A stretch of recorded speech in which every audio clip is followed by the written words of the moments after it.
Of course, the focus is on the hostages now, also on their loved ones who are waiting to hear some kind of sign of a possible deal moving forward. Well, joining us is one of them. He is Yair Moses, the son of Gadi Moshe Moses, who is being held hostage, still in the Gaza Strip, kidnapped from Kibbutz Nir Oz, October 7th, and the son of Margalit Bertha Moses. She was released from Gaza captivity during that first deal that was arranged that started to go at the end of November. Yeah, we have spoken about your parents on this program, but tell us briefly about them and their circumstances and what you know and what you could tell both about your father and, of course, about how your mother is doing.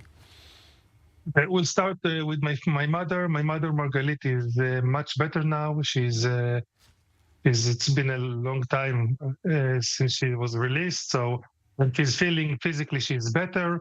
And also mentally, it seems that the thing is going in the right direction. She's living in Carmel Gat with all the Kibbutz Nir Oz members, and she has her own apartment there, and she's feel comfortable. And thankfully, she's okay now. But the big thing is my father that was kidnapped from Nir Oz on October 7th. Then the only sign of life we received from him was on December 19th, 73 days. Was a video that Islamic Jihad released.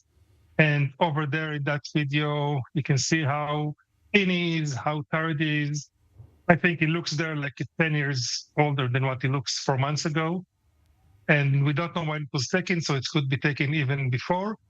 And that's it. Since then, we are waiting to hear something, and of course, we're waiting for them to be released and come to be back with us. Right. I recall, I believe your mother also suffered illness, and there was a lot of concern about her condition. Your father, one of those remaining elderly hostages about where there is really concern. There's a really feeling the clock is ticking. What is your message to the government now as it's facing this situation, these difficult decisions? We know the War Cabinet is meeting in right now in the Kiryat and IDF headquarters. What is your message to them? Whatever they do, whatever they can do in order to bring them home as soon as possible, because time is running out. My father will be 80 in 1 month, and correct, before that he looks like physically pretty much okay, but still he's an 80 years old man, and he has some medical conditions that need to be treated. Without them, his health condition can be very, very bad.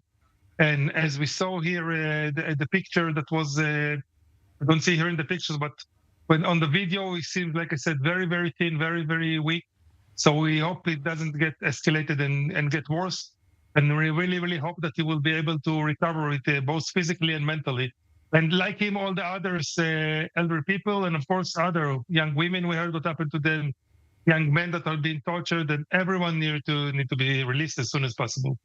Yeah. You know, the first deal back in November, which saw your mother being freed, I think we could say there was really overwhelming public support for that deal. There was almost really little sort of debate about agreeing to that and getting them out. I think we are seeing something a little different leading up to this situation.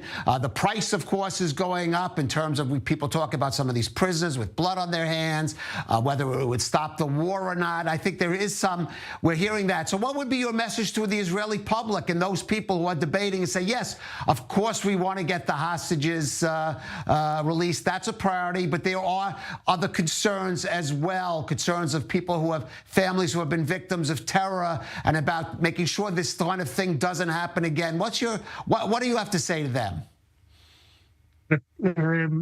I think the big majority of the people still support us. And for the others said, what would you say if it was your family? And I believe that anything can be recovered except their life that is in danger.